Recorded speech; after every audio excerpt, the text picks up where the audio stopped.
advanced visualization. Here's the first question. Shoot. And always speak in the mic. Okay. Actually, I just want to know, so do we have the final exam? I would like to make this class an entirely project-oriented class and research-oriented class, and therefore the last project, project number 4, is your project anyway, which is much more complicated than the first 3, right? The last project is you defining a project, you presenting a project, you're writing about your project, and you're programming your project. So therefore that's enough. Unless there is strong demand that students would like for me to make up a final exam, I will be happy to do that. Who has a real strong urge to have me give a final exam? No one. Okay. All right. Anyway, I mean, it's much more to your benefit if I allow you to really define a very cool final project, right? That comes from you and you like it and it's exciting and also relates, if possible, to your research, right? That's why I do that. I used to give exams before, but they don't really serve any purpose. If you do a research-oriented final project, it serves a much bigger purpose. Okay. All right. So where are we? Are there any questions tonight regarding organizational things? Shoot. So I had 2 questions. The first one was for Project 1. Mm-hmm. You talk about the difference, the numerical difference and the image differences. How many differences do you want in the final project? Well, one more time. I didn't get that. I mean, I haven't even talked yet about the first project. Right. So you talk about your program should support both numerical comparisons and the visual comparisons. Mm-hmm. How many comparisons do you want? I will talk about the project. Okay, but when it comes to discussing the first project, I will go over that. Line by line, explain everything what I have in mind, okay? Not today. But because I haven't even touched on the material yet, what actually the first project is all about. So, but it's good that you're eager to get going. So, all right, data sets. We need data sets, right, for this class to make the pictures. It will be best if you start for all your assignments, and this is just a rule of thumb, okay? That's when I do my own programming and want to understand whether I'm actually doing something of meaning and something that actually works. I define a very simple function. I define a very simple data set myself. And first make sure that my pictures make sense and are correct for the most simple function that I can think of. F of x by z equals x plus y plus z. F of x by z equals x squared plus y squared plus z squared. Something very simple. And I sample that thing on a nice Cartesian grid, and I try to make pictures, right? And if my implementation of some algorithm actually produces meaningful pictures for such a simple data set, then there is hope that it actually produces meaningful pictures for complicated stuff, right? So always force yourself, I guess this is a general rule of thumb, always force yourself to begin testing and debugging your program with very simple data that you understand. Okay? There's always a tendency to jump at the tornado data set right away or to jump at that combustion data set right away. But that stuff is so complicated. You make pretty pictures no matter what. Right? And they look cool, and you just don't know whether it's just art or whether it's science. Right? So in order to convince me when I look at your programs, right, you demonstrate all your programs to me, you have to show me snapshots, image captures of very simple stuff. Otherwise, I cannot believe anything, right? The data is just too complex. You cannot assume that I will understand whether your algorithm, your implementation, your pictures are correct. Can't do that. So you have to show me something of spherical shells, straight lines, planes, where I see, okay, well, if he applies or she applies the algorithm to some simple stuff, the right image comes out. Okay, and then you show me the real stuff on tornadoes and oceans and atmospheres and all of that. Data sets, again, there is this one public domain data set which provides data. That is walrus.org. You can go there.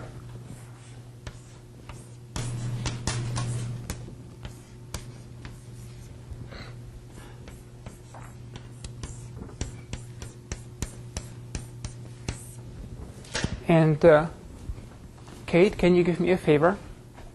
You tell me next time where we also have a publicly available open library of data sets for scientific visualization.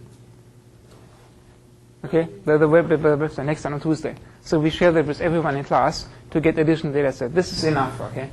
This should be enough, but if there is something else that you can let me know, then I'll also share that. Okay?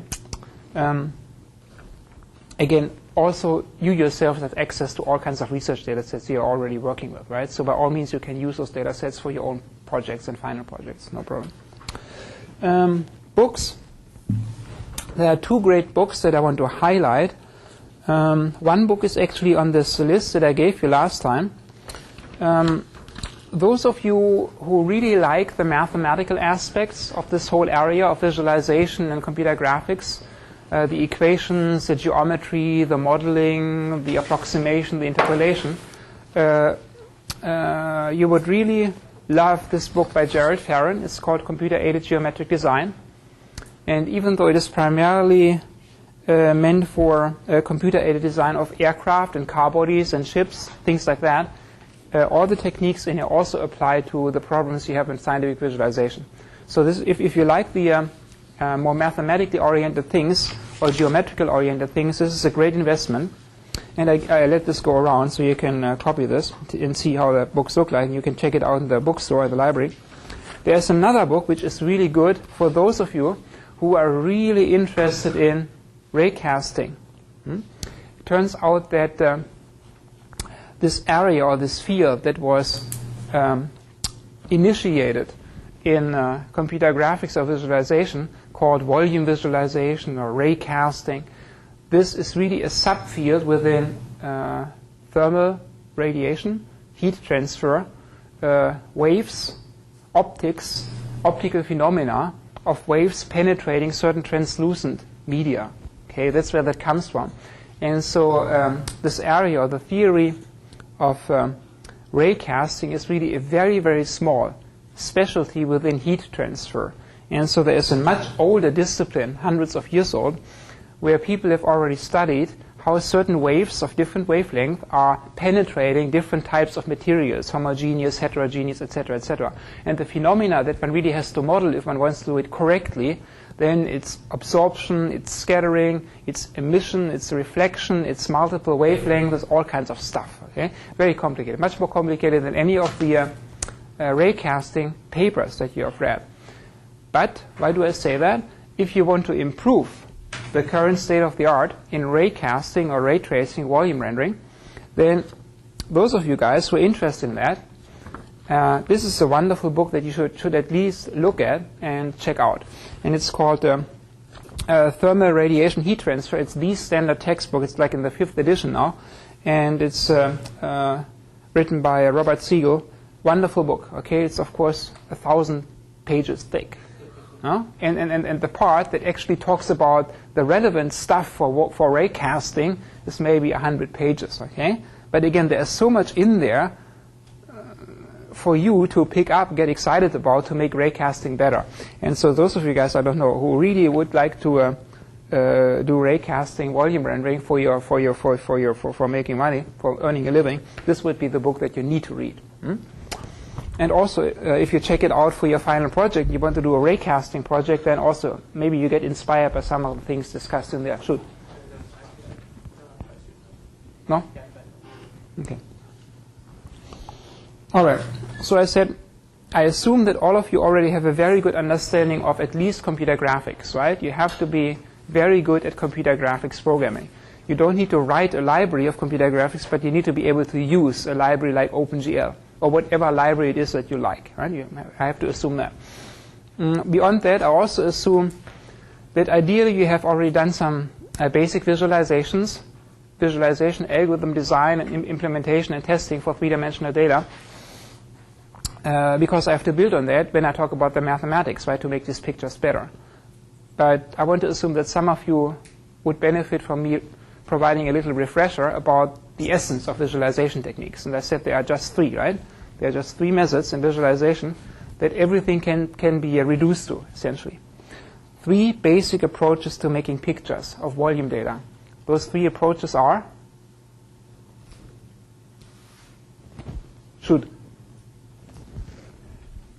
Basic visualization techniques. So this is my review, right? You know all of this already. Review basics about Viz, basic Viz methods.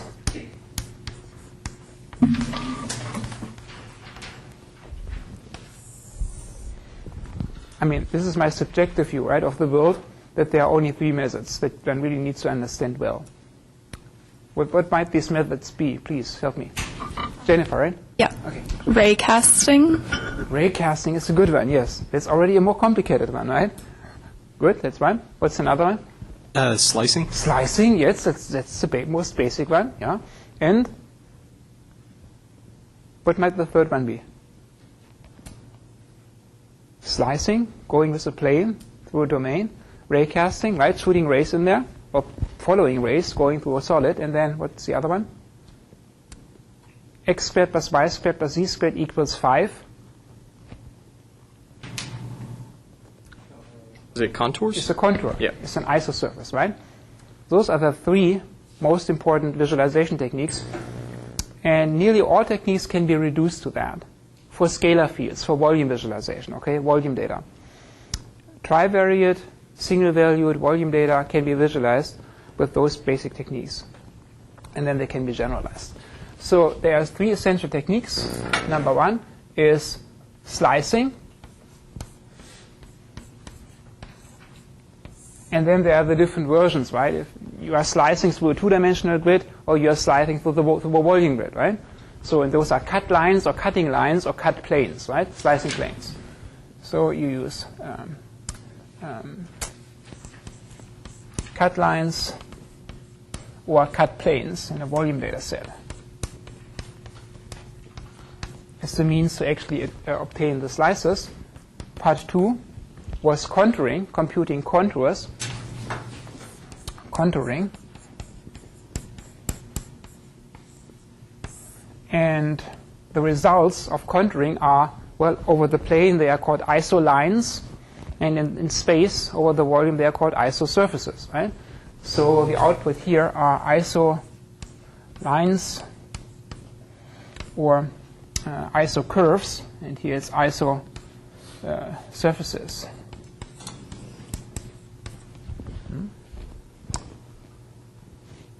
Isolines, isocurves, right? What is the best term? I guess isocurves is a better one.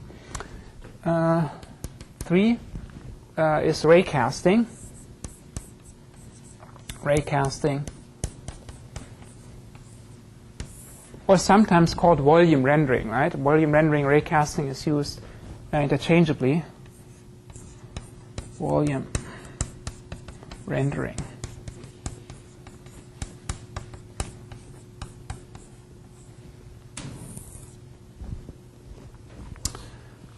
Okay.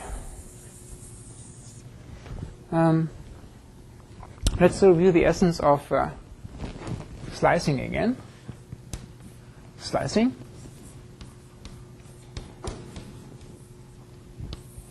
This is just to remind us about the essence of these algorithms. So let's say I just explained for 2D first. In 2D, the most simple way to deal with the meshed data set would be a triangle mesh.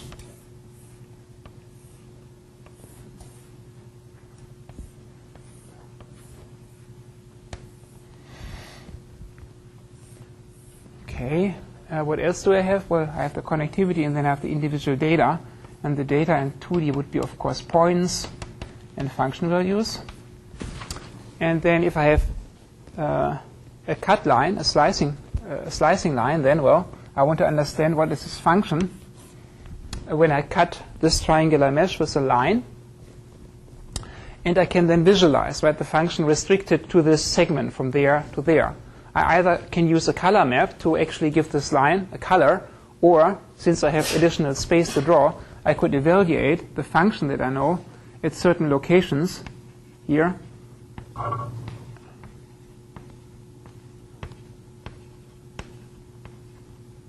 And then at these locations, I would compute values.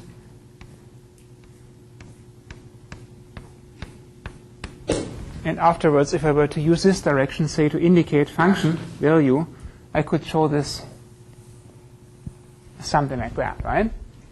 Either you encode the behavior of the function along the slicing element by color, Goro shading, or if you have the drawing freedom, you can show it as a curve in this case, or as a surface over a cut plane. Okay, so this is the 2D case. what is the analog 3D case? Well, in 2D, the simplest element that we can cut is a triangle. What is the simplest element that we can cut or slice in 3D? Tell me, shoot, you know it.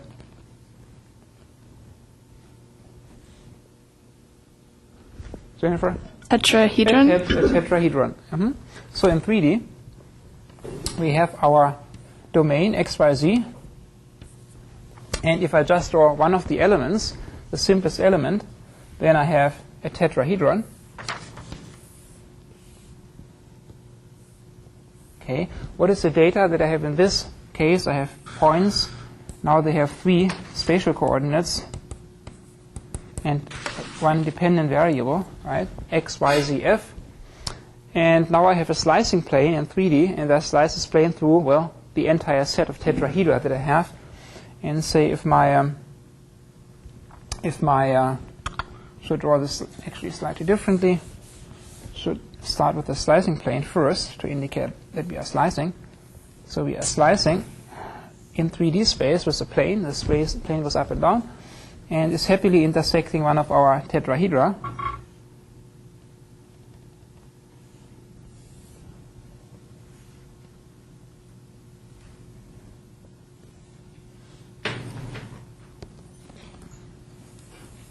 Okay.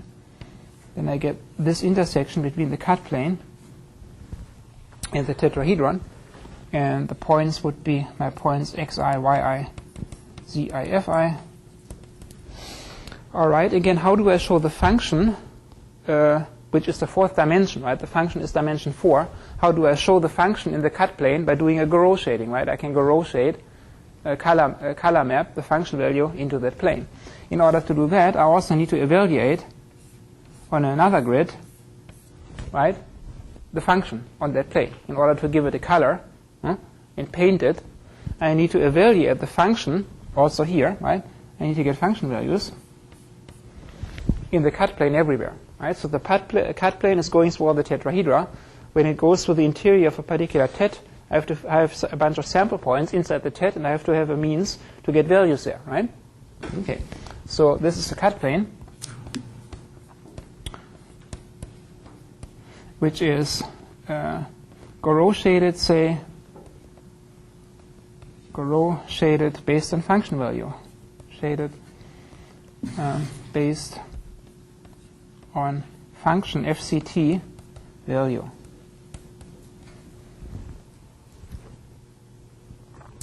So that's all there is to slicing. Right, and you have done this before, right? Going to a 3-dimensional domain. Can you slice more generally? Are there generalizations of this that you could implement? Instead of having a cut line, what is the generalization of the line?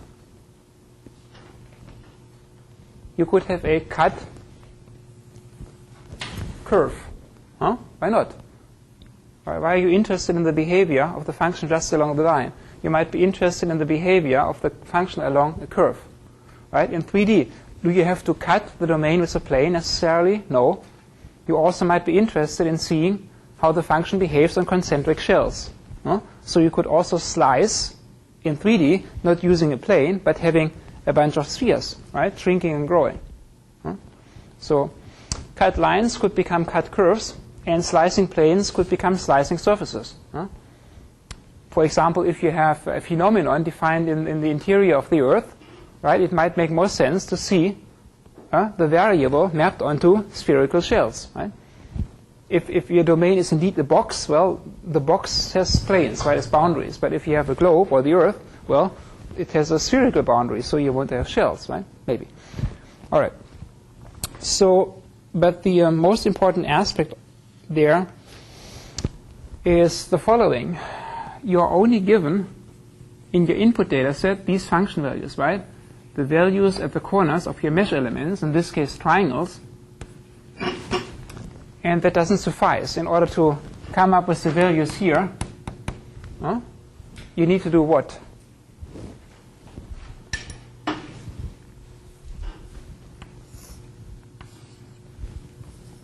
need to estimate function values, FCT values, for the sample points where you want to render this thing, for sample points P and TS. How do we do that? The only thing that you need to understand to do in graphics visualization and geometric modeling is, Jennifer? Interpolation. And the only type of interpolation that matters and that we need is linear interpolation. That's all we need, right? So therefore we need to review how to do linear interpolation. How would we do linear interpolation over the triangle here? Where do we have the data given? The data is given at these mesh points, right? How do I do linear interpolation along this line? 2 steps, right? If I want to get the value here, what do I need to do? Well, this line here intersects the triangle in these 2 edges. So I need to get this value and that value, no matter what. And then I have a value here and there, and then I interpolate linearly this guy and this guy to get that guy. Okay? So it always is linear interpolation. All right, so we need to review that. This is the most necessary scheme in all of graphics, necessary module is linear interpolation, all that we need. And I just call it linint, okay? I don't have to spell it out. Linear interpolation. Linear interpolation goes through all the dimensions, right? 1D, 2D, 3D, 4D. So we only need to understand it for 1D, 2D, 3D, and the rest is by induction. All right, so let's see. The 1D case, how do I do that? Maybe I can do it like that. 3D case, 2D case, and 1D case. 1D, 2D, 3D refers to the number of variables we have.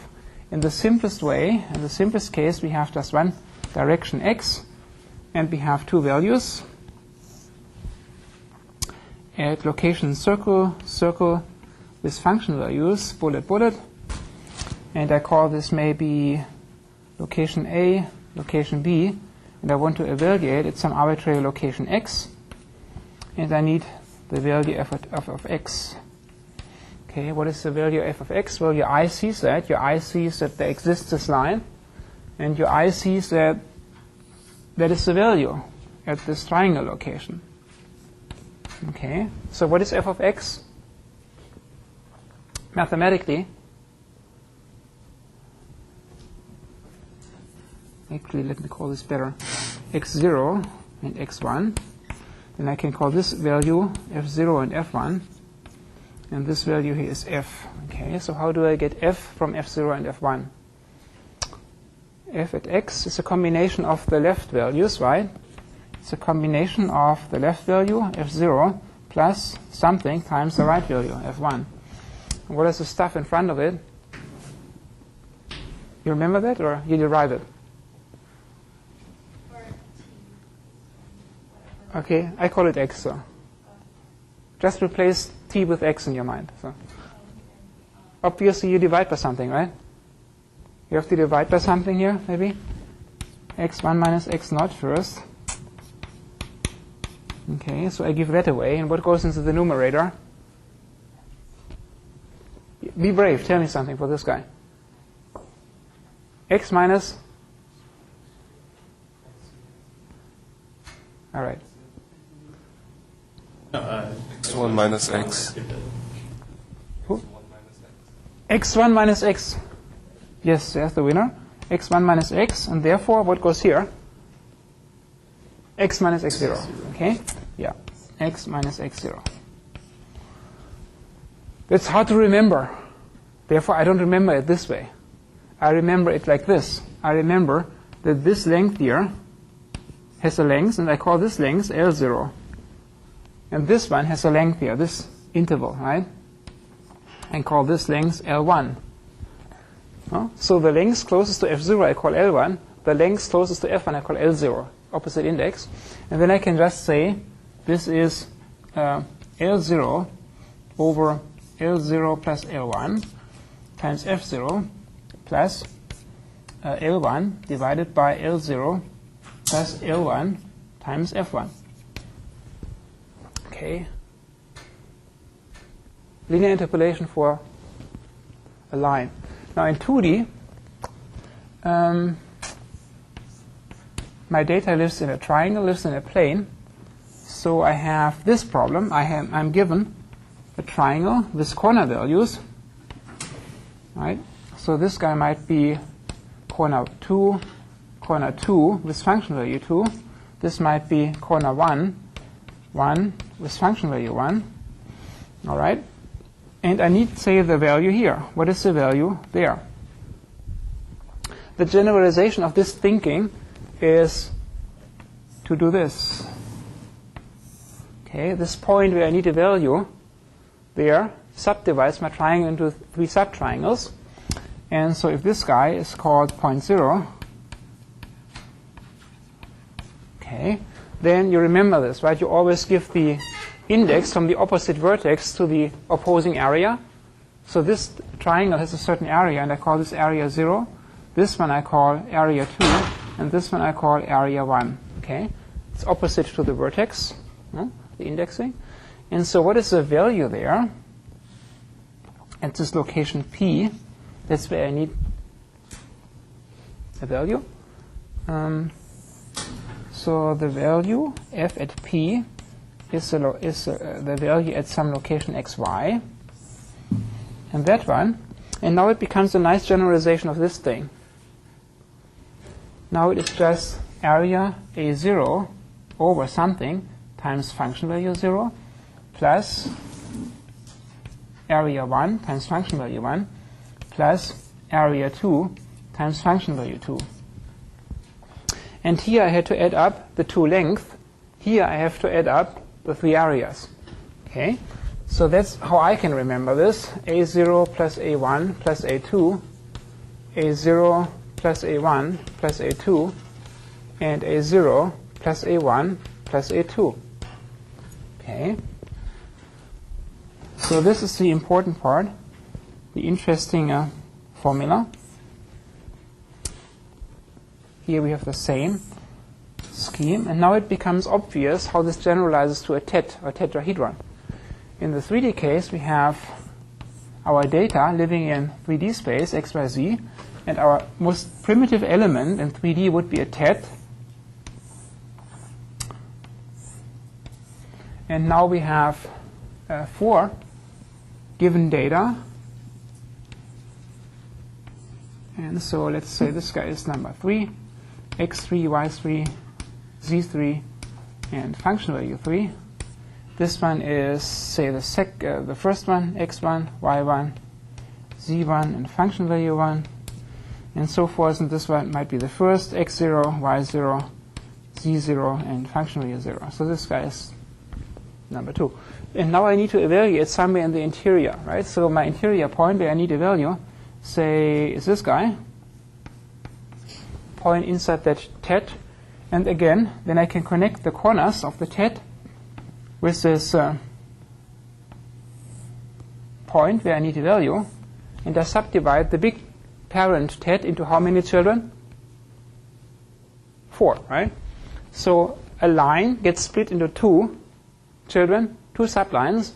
A triangle gets split into 3 children, subtriangles, and the volume, the tet, gets split into 4. So that goes on throughout the dimensions. So, and I need a function value here at this location P. I call it the location P. So now I need a value at P, and P is a location with 3 coordinates, x, y, and z.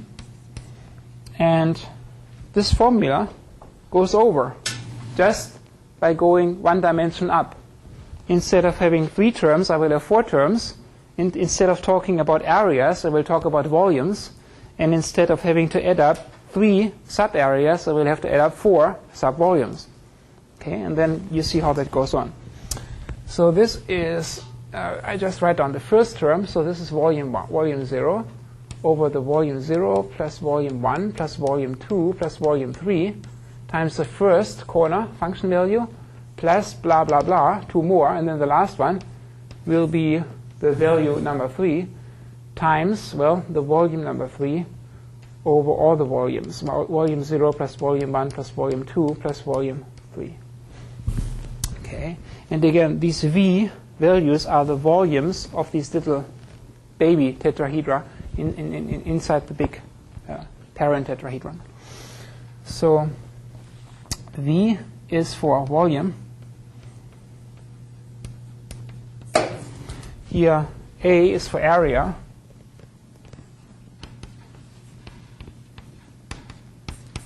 And here L is for the length of those lines, right?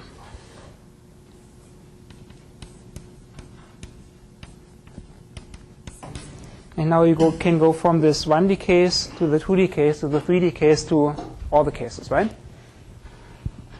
All right. This is all we need. This is really all we need to understand for linear interpolation, and we are set. Any questions so far? It's clear, right? Okay. So this was just necessary, right? Okay. All right.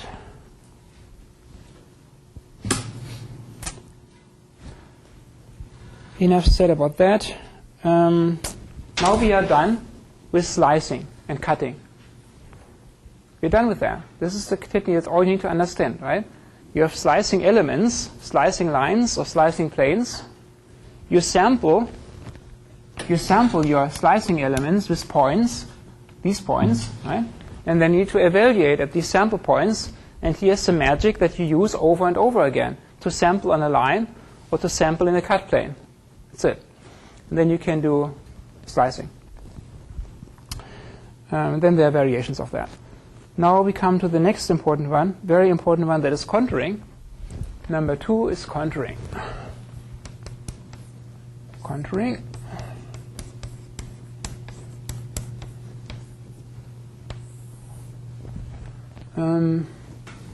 I just do, or we remind ourselves how this works by just looking at a concrete example.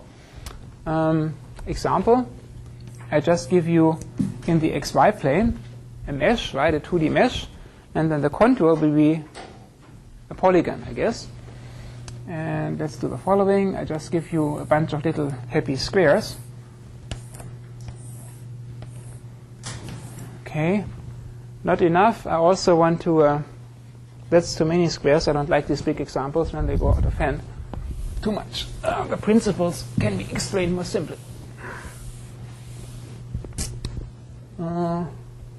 Much smaller mesh.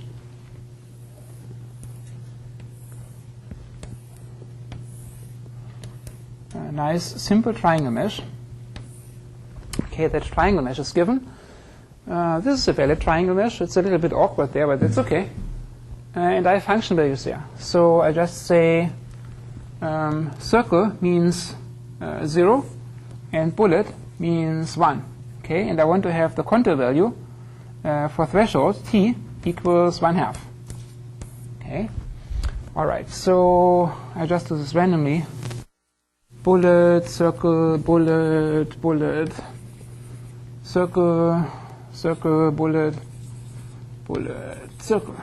Okay. So where's the contour for 1/2? There are 2 steps to any contouring algorithm, right? First, you find a bunch of points on the contour, on the edges, and then you connect them somehow to get a mesh, right? So where are points? How do you get points that lie in the contour t equals 1/2? If this is 0 and this is 0, is there a contour point there? Yes or no? No? Why not? Because you always say, Bernd, all we do is linear interpolation, right? All right, so when you interpolate 0 and 0, what is the value along the entire line? 0. There is no intersection with t equals 1/2, right? All right. So Bernd says all you need is linear interpolation. We do linear interpolation on all the edges. If this is a 0 and this is a 1, then where's 1/2?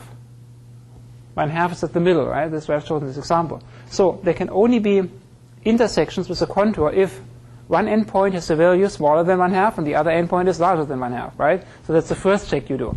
For all the edges, determine can they have contour point, yes or no. those that can have a point, compute the point, right? All right. So this guy can have a point, namely there. This guy can have a point, namely there. This guy can have a point, namely there. Here's a point. This cannot have a point. Here's a point. This is a point. 0, 1, here's a point. 0, 1, here's a point. And 0, 1, here's a point. And 0, 1, here's a point. And I think I got them all, right? These are the points on the contour 1/2. Now what do you do? Is this the result for rendering? No. Now what do you do next? Now you connect them, right? How do you connect them? You connect two of these guys when they are on edges belonging to the same triangle. Okay? So therefore, you connect this and this, this and this, this and this, this and this and that. Right? So you have this contour line or contour polygon. Okay, done. Well, done with part of the point set. You have more. Okay, now you also have this guy and this guy. Well, there's one way to connect them, namely that way. Boom. And then you have this pair, and you connect them like that. Okay, so that's the result. It's a contour for a triangle mesh, assuming linear variation of the function over each edge. Okay, so there are 3 steps there. First, determine all the edges that can contain a contour. Find edges with a contour point. Okay. Step 2, you compute the actual location of that point. Find location. Find location of each contour point. And once you have done that, then the last step is you connect them to get these polygons, right? Step 3 is you connect them. Connect these guys. Connect the points. And that's it. That's all there is to contouring, whether it's contour lines or whether it's contour surfaces, the same principle in 3D. All right.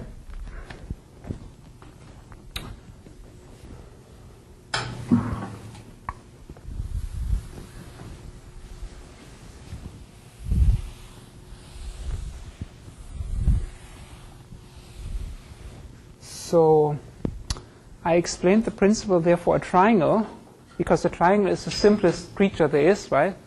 And in 3D, the simplest creature there is as a mesh element is a tetrahedron. So I will also do it for a tetrahedron, right? 3D case. Tetrahedron example.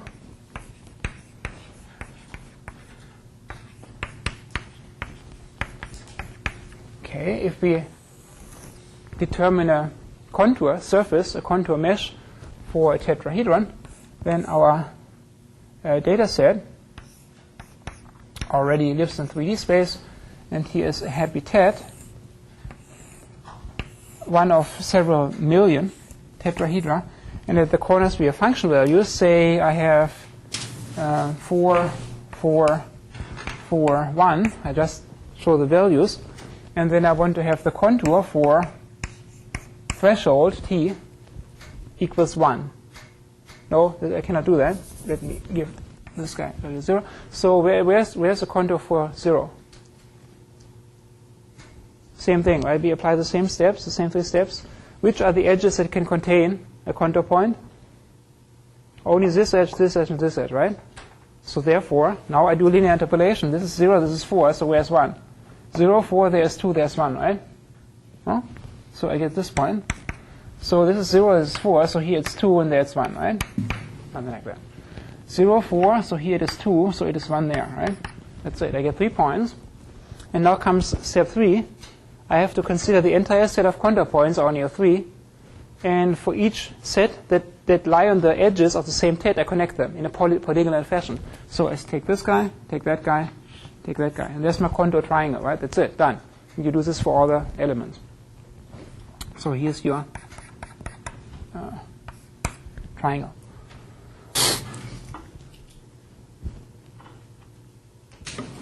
So, but you can also obtain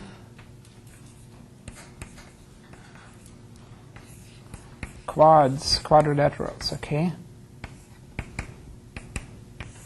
What do I mean? This is a triangle. When you are slicing a tetrahedron,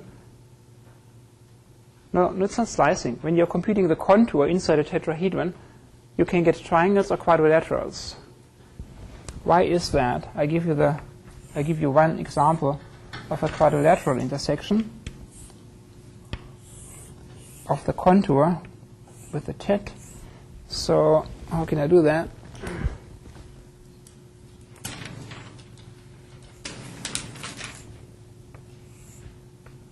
This is a possibility too, where you have actually 4 intersection points. And now I make up the values after the fact, okay? So, this might be 0, this might be 4 still. This might be 0, this might be 4, okay?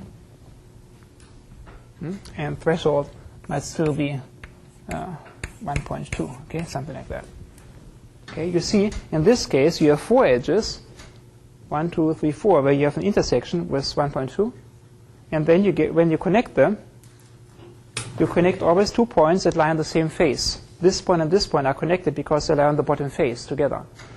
This point and this point are connected because they both lie on this face, and so forth. Based on that, you get the strategy for connecting these contour points.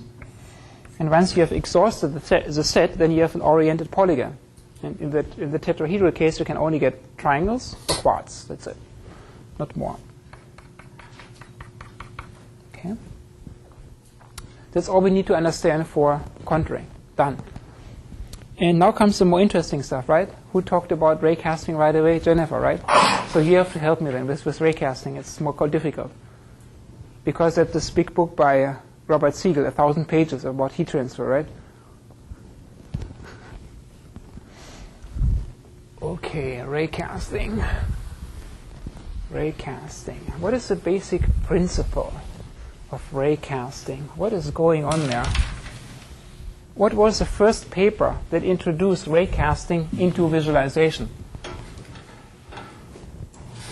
I asked you to take a bunch of papers last time, a stack of papers. And Hien, will you give yours too? Okay. What is the principle behind raycasting? So I have this translucent jello, this translucent medium in front of me, and light or certain electromagnetic waves are happily penetrating this medium and are going through it, right?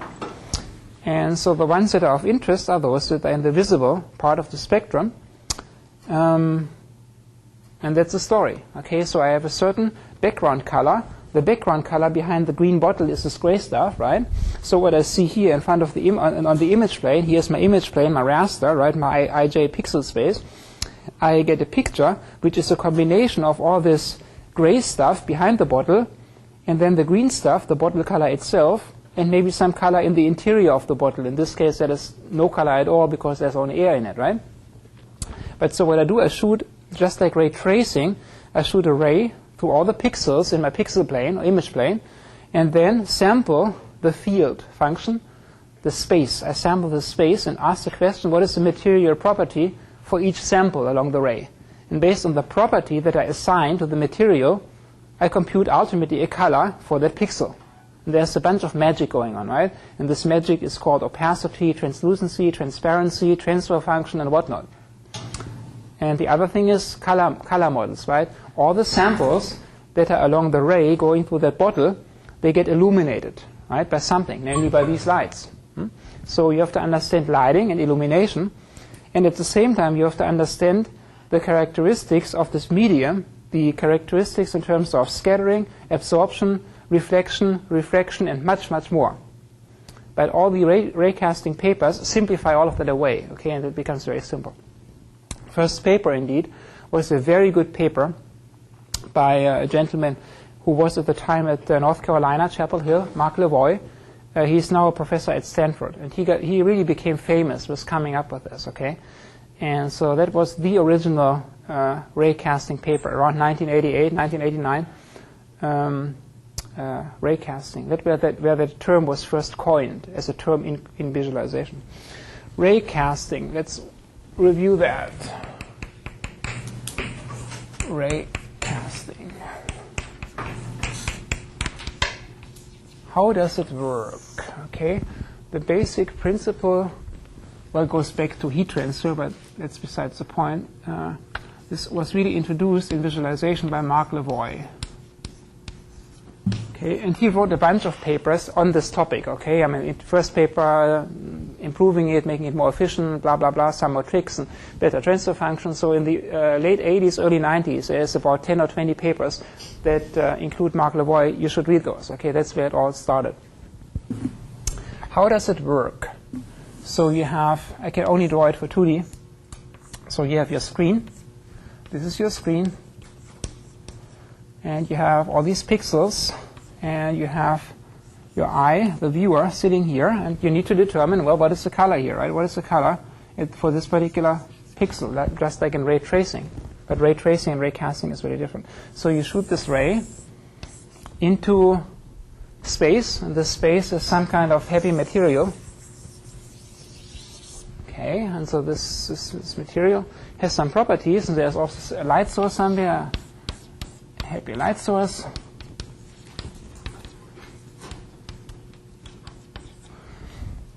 And what you do is you say, what's the color here? What's the color there? What's the color there? What's the color there? You apply a Phong lighting model, say if you like Phong lighting models, to all the points along the ray. And then you average these values, right? You compute an average. That's what you do. You compute in the limit colors for all the points on the line, and then you combine them. You combine them in such a way that you consider the characteristics, the optical characteristics of that medium, which we don't really do because it takes forever, but we try to approximate that. So what we do, we sample, right? So we say we take a bunch of sample points, and we compute the characteristics of lighting just at these locations. Okay, all right. So in the original thinking, we start numbering from the back, and so this is back to front compositing. That's what it's called, back to front compositing.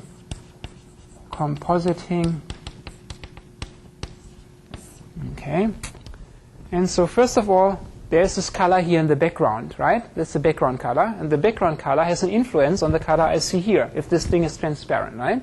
That's the whole assumption, that this medium is transparent. So I have a background color here. And so I have some kind of incoming color, which I call capital C minus 1. Okay, that's just my way to index. Then I need to know what's the color when I'm here. What's my color at this location? I call that big color 0. What's my color when I'm here? I call that color 1. And so you have a bunch of color values. The last one that I want to know is this color, the color for question mark, for the pixel, which I call, well, the last one, sample n, okay, color n. Okay, so the capital C's are integral qualities or properties that consider the average of all the stuff that lies already behind them. In order to get the capital C's, you need to compute what are the local color properties, right? So you have small colors, and I call this small c0, and there is this other value in alpha, a so-called opacity. Here's a local color c1 and an opacity 1. Here's a color 2 and an opacity 2. And here is integral color c2. Again, these are two different colors, right? C minus 1 is the background color, the color that is existing there. Then you have local colors of points in the material. These are local color quantities, right? What is the color at this point? What's the color at this point? What's the color at this point? But along the ray, all these small colors get averaged, right? Okay, so you need to compute the local colors in the first step, boom, boom, boom, boom, boom, boom. And then you need to compute these colors that are always the result of combining stuff. And that's the formula. That is the famous Levoy formula, and I will just derive it because then you see that it's very simple. All right. Because all of ray casting can be reduced to this one formula. One picture, one formula.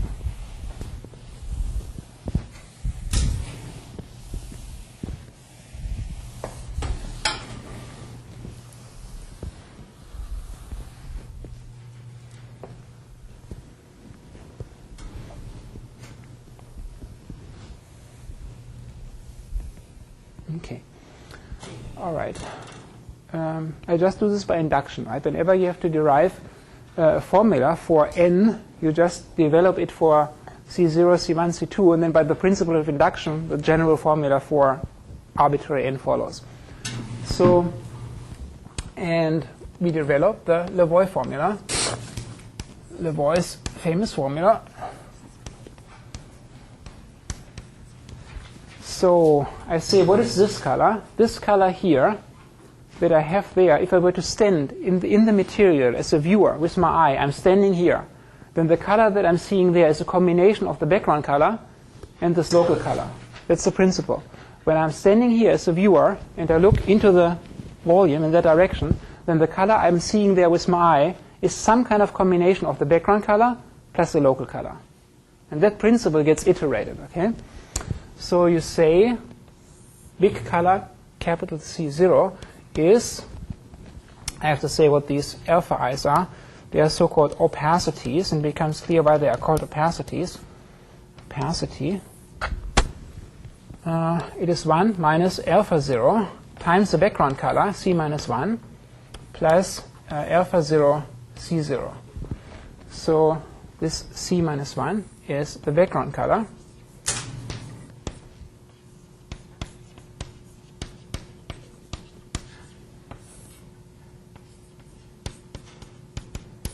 Okay. What does this mean? This is linear interpolation, right? When alpha I are always between 0 and 1, didn't say that, they say whether something is completely opaque or completely transparent or something in between. That's the meaning of it. One extreme is to set alpha to 0. What does it mean? When it's 0, that means the color I'm seeing is 1 times the background color plus nothing times local color. That means when alpha is 0, it is not opaque at all. It is entirely transparent. Huh? So when alpha is 1, I see the stuff behind completely because it's glass. I'm looking through glass. Huh? The other extreme is alpha is 1. What does that mean? When alpha is 1, I have the other extreme, 1 minus 1, 0 times background color, so I don't see any background color. I only see 1 times the local color.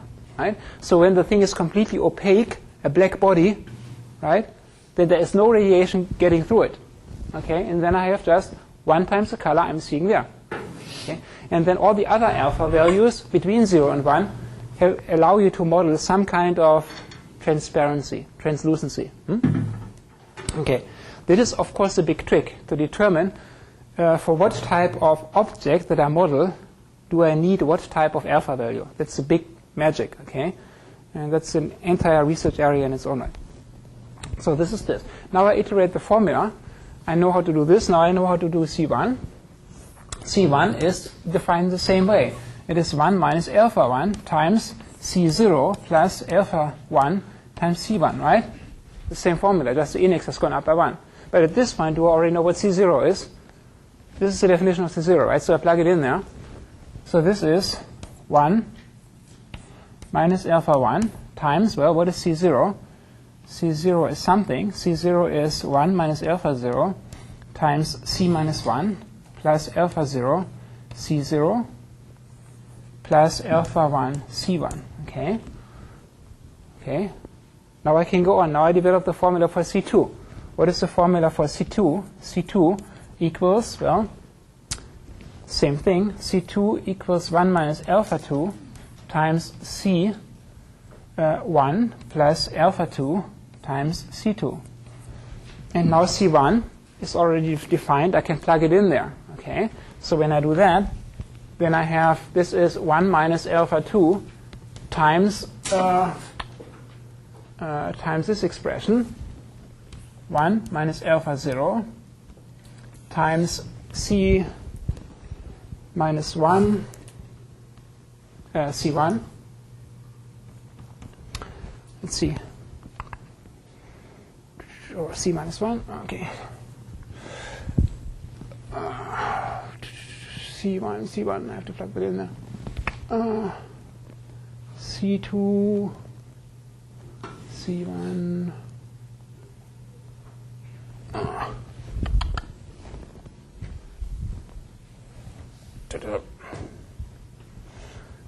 is 1 minus alpha 2 times expression for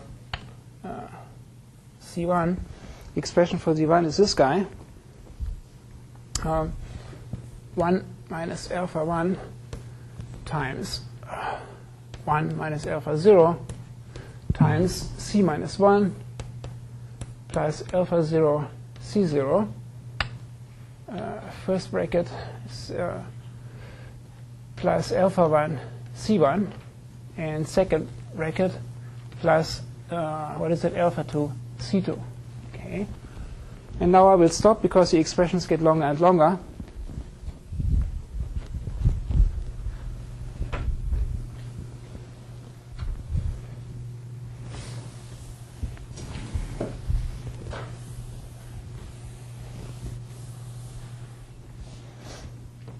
And I will just multiply out, and then we see the general formula.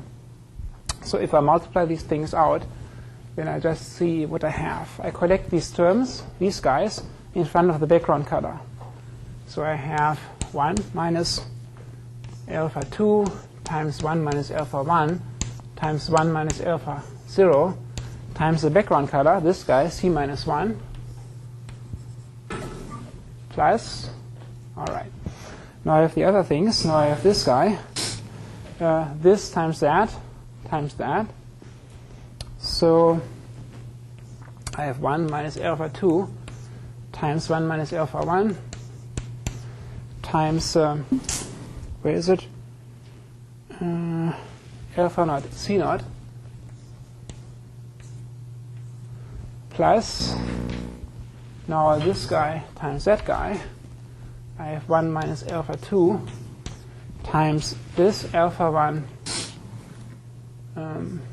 C1. And then the last term is just this term there by itself plus alpha 2 C2. Okay? And there's a structure to that. Right? This thing has a structure.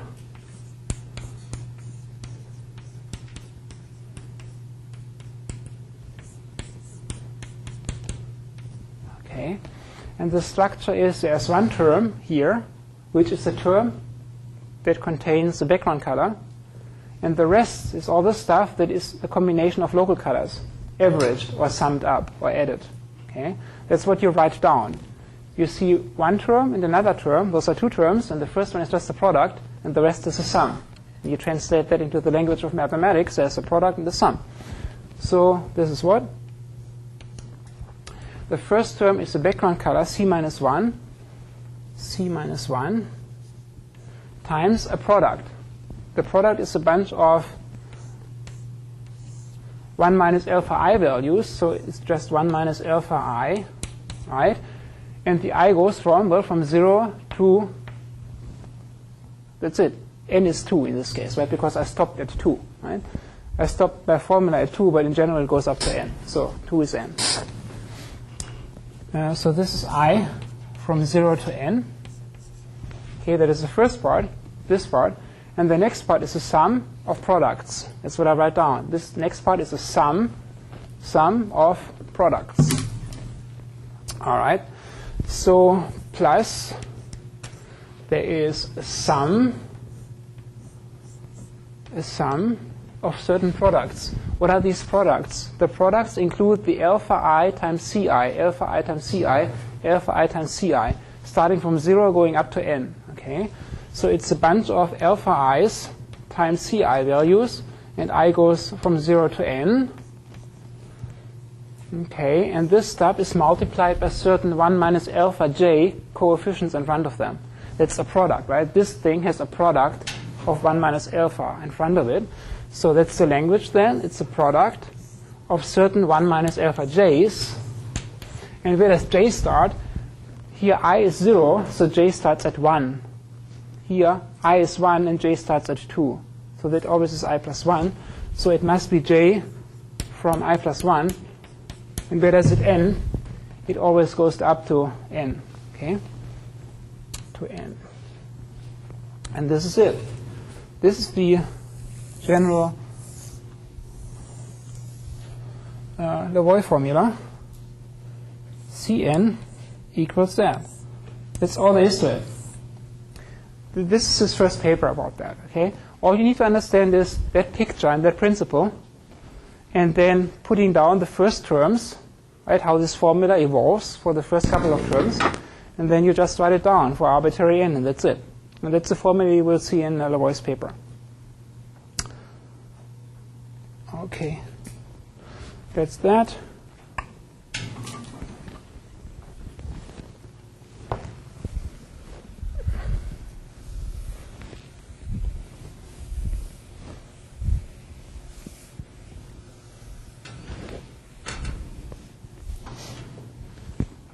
Okay, is this good or is this bad, computationally? As computer scientists, we always would like to do something that is very fast and efficient. Okay. What is this? This is called back-to-front compositing. Okay. Why? I'm standing here as a viewer, right? And I'm looking into the volume. But in order to determine what the color is that I'm seeing here, the color n is the color of the pixel, what do? I do what physics does. Physics or nature has certain electromagnetic waves which are active here. These waves are penetrating this material, glass or jello, whatever it is, or Coke, right? It goes in here. These waves get absorbed, reflected, refracted, thrown out again, whatever kind of quantum phenomena there might be that take place, which we don't really model, and then we compute a color there, a color first deepest in the volume. We start at the back, right, back to front, and we always compute the one furthest away from us first, then this one and this one. Ultimately, we get the value for that. So how many samples do we have to consider? All of them, all n, okay? Because that's the way Levoy thought about this first, right? What is it when the color is coming through this material in front of me from back to the front and reaches my eye ultimately, right? Okay. Now you can reverse it. If there's something called back to front compositing, there's probably also something front to back. Okay. Front to back will compute the colors closest to my eye first, and then just do some computations here. Is it valid? Is it good? Can you already think why this different thinking might be better? West Carolina, right? West Carolina, right. Wouldn't you have to come in 3D? Yes, it's 3D. This is all 3D. I cannot draw this bubble in 3D, but Well, there's a problem there already. You have to iterate in all three dimensions. So that computationally, I could see that being very slow. yeah. This is very slow, no matter what. Okay. So, I mean, if I use 1 million samples, I have to do these computations there of these products and of these sums and add it all up, right? Just for one ray, just for one pixel, right? If I have a resolution of 1,000 by 1,000, I have 1 million, right? 1 million pixels, which is a small display today, right? A small display. You are talking about usually 10,000 times 10,000 pixels. That's a more realistic display. So you have many rays to do that. And if you use 1,000 pixels, 1,000 points for each ray cast in there, well, you actually need 10,000 sample points. Actually, you need 1 million. Actually, you need 1 billion because you have to get closer to the continuum behavior, right? So there's many points. And these computations of those products and these alphas is a computation in its own. It's very expensive. So therefore, you do not compute all these gazillion points. What is the principle or the insight? If I have a transparent object in front of me, but it is rather opaque, it is just barely translucent, then the stuff that is very deep in the volume, far from my eye, will it have an effect on the color that I see on the screen? No. That's the insight, okay? If I have some kind of transparent medium lying in front of me, but it's nearly a black body, right? I mean, it's hardly no color is coming out. It absorbs everything, right? If that's the case, then I will only have something like subsurface scattering, a very small little layer that I can actually see the color properties in the interior of the medium. All right, so what does it mean? I better start from my eye. And I have to have the samples start from the pixel, from the eye, and then they enter the medium. And if I'm lucky, and this is not completely transparent glass, then at some point, anything deeper in the volume will no longer have an effect. No? Because if a point is deep in the volume and the volume is very opaque or highly opaque, whatever I compute beyond this location of my fingers, a meter away, 10 meters away, a kilometer away, that has no effect whatsoever on what I see on the screen. Right? That's the principle. And so there was back to front. It's the right physics, right? The way to compute the entire formula. It's a full formula, but you don't need that. So an acceleration is you have all these rays going in there, right? And you only might have to compute these values, local color values, and average these to get a good picture there. And you might not even need layer 3, layer 4, layer 1 billion. Huh? Okay? All right. So if there's front to back, accelerate.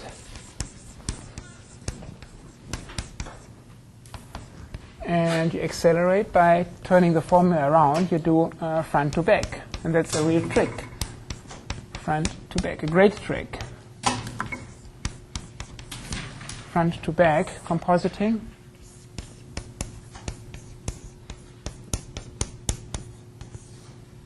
All right. So let me also try to derive that. So again, we have 1 pixel. Viewer is here. Rays going in. And again, we have our bubble of highly opaque material, right? Good for highly opaque material. Great for highly opaque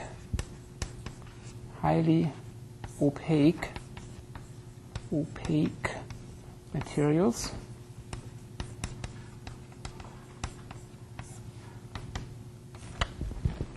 All right, so we do the same thing. We only want to know the color here, Cn.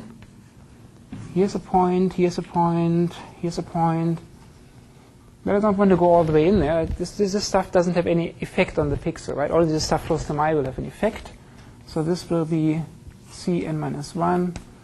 The color here is Cn minus 2. And I have my local things here, my local color Cn and opacity n. Local color Cn minus 1 and opacity n minus 1. Local color Cn minus 2 and opacity n minus 2. Okay. Now I need to write this down again. Now instead of developing the formula, going from the back to the front, now I'm going from the beginning and work my way inwards. Okay. So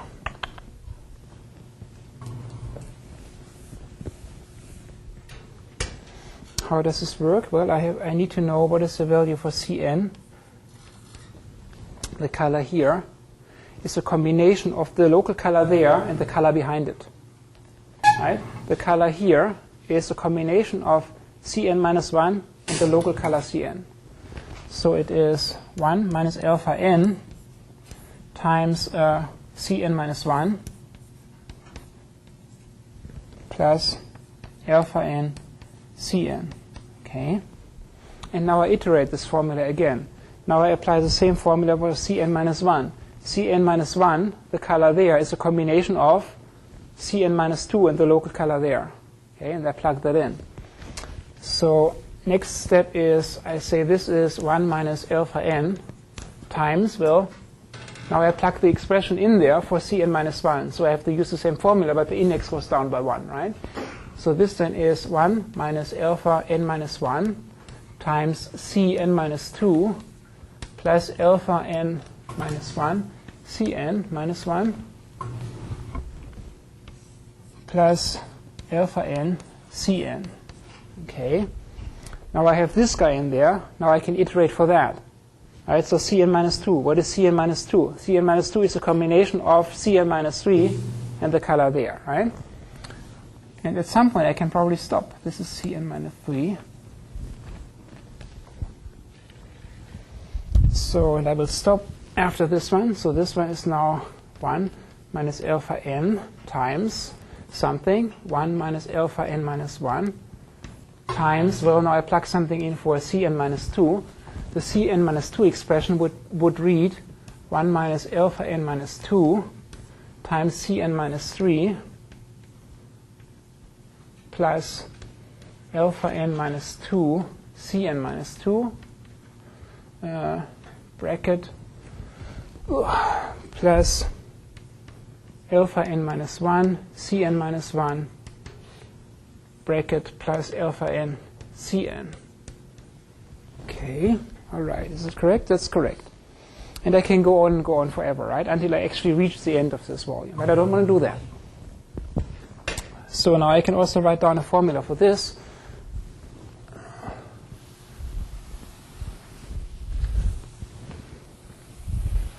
And these formulas are equivalent, of course.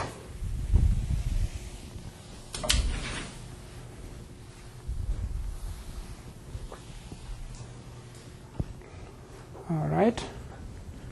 So I want a formula for arbitrary Cn, and here's some k. I'll go k equals 3 deep. I go 3 layers deep. That's it, right? So I want to have a formula that tells me what do I get when I go k layers deep into the volume. So here I use here k equals 3. General formula.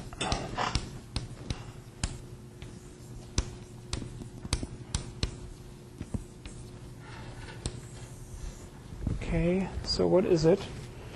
I have to multiply this thing out first to see that structure. Cn is something. Again, there's these 1 minus alpha terms, blah, blah, blah, times this thing. I write this down first.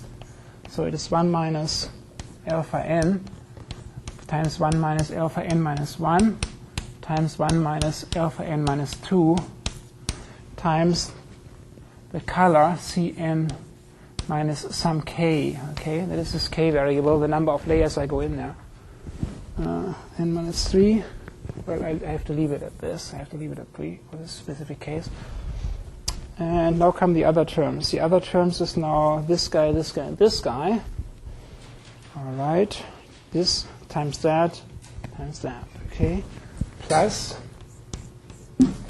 1 minus alpha n times 1 minus alpha n minus 1 times this guy, alpha n minus 2, Cn minus 2. Okay. Now comes this guy plus 1 minus alpha n times alpha n minus 1, Cn minus 1. And then the last term is this lonely guy right there, plus alpha n Cn. And now again, I have written it in such a way that it's beautiful and there's a structure there, okay? Just like over there. So here is a structure. You always have to see the structure. It's a beauty, or that's a trick. Structure. Okay. And so again, this is my k in this case. I go 3 layers deep. Okay, now the general formula has to be for an arbitrary k, right? So 3 is my specific k, and now I have to write the general formula down for an arbitrary k. So k is 3. So now I need to, the general formula for arbitrary k, I get Cn is what? There's this first term again. The first term is a product of Cn minus k times 1 minus alpha stuff in front of it. So that is Cn minus k times a product of certain 1 minus alpha I terms, 1 minus alpha i's. And where do they start? This is 3, so they go from 2, 1, 0, right? Okay, so it's from 0, 1, 2, k minus 1. So it goes from I from 0 to k minus 1, okay? That's the first term.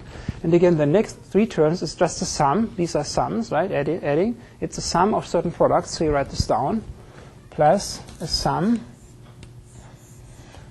A sum of what? Here is 0, 1, 2. So 2 is k minus 1. So the index on that product,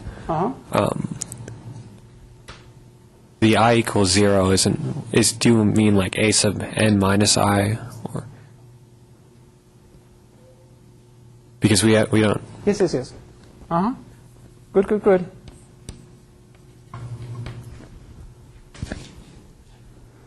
All right, so now what is the sum? The sum has these terms. It is alpha n minus i's times colors c n minus i's. Okay. How does I go? I goes from 0, 1, 2, and 2 is k minus 1. So I goes from 0 to k minus 1. And then there are certain products in front of it. And so what are those products? The products are, again, certain 1 minus alpha terms. 1 minus alpha n minus j's. And we have to figure out how j is running now. So j is running from 0, right? J from 0 up to, this is my I minus 1 to I minus 1.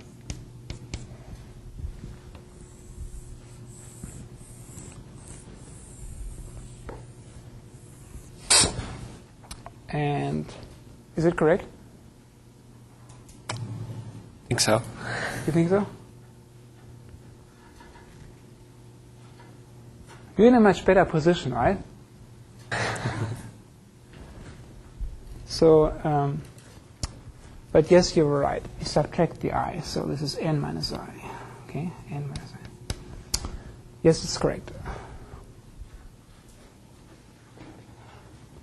So,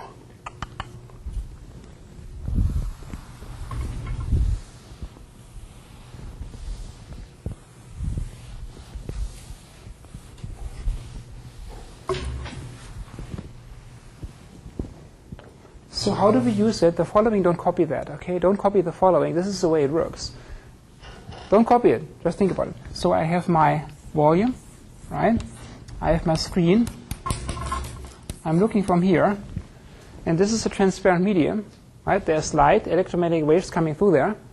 And I just want to know what is the color on the screen. I don't care what the color is deep in the volume. I only need to know what's the color close to my eye if the thing is highly opaque. So therefore, I compute colors here. Maybe another layer in here, right? I get an updated picture. The first picture I get is just using these colors. Then I also consider the color as one layer in, 2 layers in, 3 layers in. And the colors will change, but they will change less and less the more I add. Why? Because I go deeper and deeper into the volume, and it hardly has any effect. I add more, and then I stop. Because if I were to add the colors here, it would not change my RGB integer space anyway, right? Right? You only have RGB from 0 to 255. At some point, if you consider the color properties here, 1 kilometer away from me, I don't see that. It has no effect. So you start from the beginning, and you add these. You add these, you add these, and here you stop. Right? For k equals 3. Done. You don't do layer 4, layer 5, layer 6. Of course, if this is glass, right, or highly transparent, then you have to go deep in there because then you're in bad luck. Okay, that's how that works. So, and this is the idea. This term here has no effect at some point any longer. Right? At some point, this term is very small, and when that's the case, you stop. You go to the next pixel instead of going all the way through the volume. Right? All right. But again, that's all in Levoy's papers. Okie doke. What do we need to do? And then we stop. What else?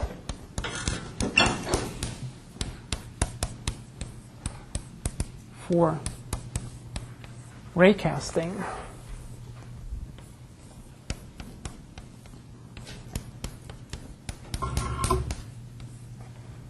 What else must be done? So in the first assignment case, now I'm going very slowly. I'm building this lectures up toward the first assignment, right? So somewhere I have a very nice Cartesian medical data set. Okay, something like that. And somewhere I will put my screen, right, of resolution 1024 by 1024. and I will compute colors for that. Therefore, what do I have to do? I should array through all my cells. And for the first assignment, there will be very simple cells, namely nice uniform cubes, okay, of unit volume. Here's my array. In order to get the color for this guy, for this pixel, here's the viewer, I either do back to front or front to back compositing. That is irrelevant right now. What do you need? No matter what, you need to compute the local colors, right? You need to compute the local colors at any point along your array, wherever, either at the front of the volume or deep in the volume or at the end of the volume. What do you need to do there? How do you get a local color? How do you get this color here? Color I. Color I equals what? Where does it come from? How do you compute a color for a point in a solid? Pardon? You have to interpolate something, right? Let's go back to computer graphics. What is the most essential illumination or lighting model? You need a Phong lighting model, right? So somewhere you have usually the surface. You have the normal vector, right? You remember that? You have a light source. You have a light vector. Then you have a reflection vector. This is a normal vector. This is a light vector. Here is your reflection vector, R. And then here is your viewing vector, right, toward the viewer. Here is your view vector. Right? L, N, V, R. Right? These are light, normal, viewing or view vector, and reflection vector, refl vectors, right? Based on this information, the point, there's a normal there, there's a light vector there, there's a reflection vector there, and there's a viewing vector there. You can compute color, right? That's just like illumination of surfaces with color properties, right? Okay, you have to associate a color property to that point in that medium. That's another issue, right?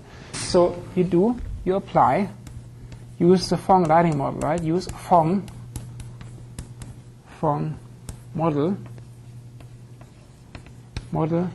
to compute local color Ci. Okay. What is the most important aspect of the whole computation? What factor will be the most important one to determine what the local color is? Remember that? This is essential computer graphics. Which vector is the most important one? And changing that vector will influence all the rest more than anything else. The normal. Okay, the orientation of the surface that is being illuminated is the most important one. This guy is important. And in volume rendering or raycasting, the normal is equated or set equal to what? Unit volume visualization.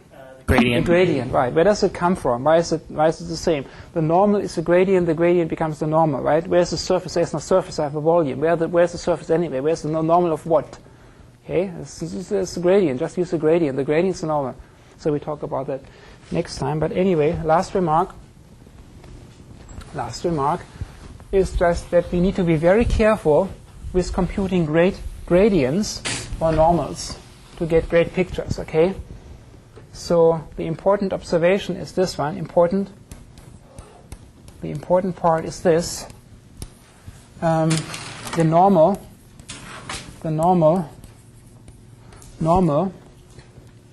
at this location, bullet, is equal to, not really, but I'll say it like that, equal to the gradient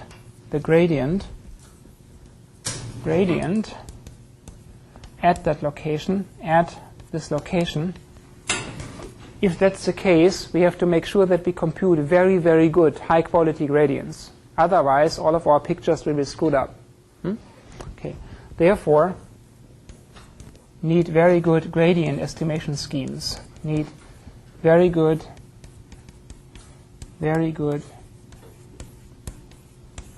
Very good. Gradient estimation schemes. Gradient estimation.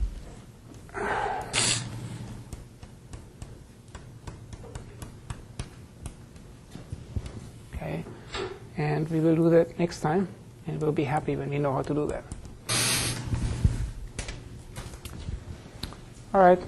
Thank you.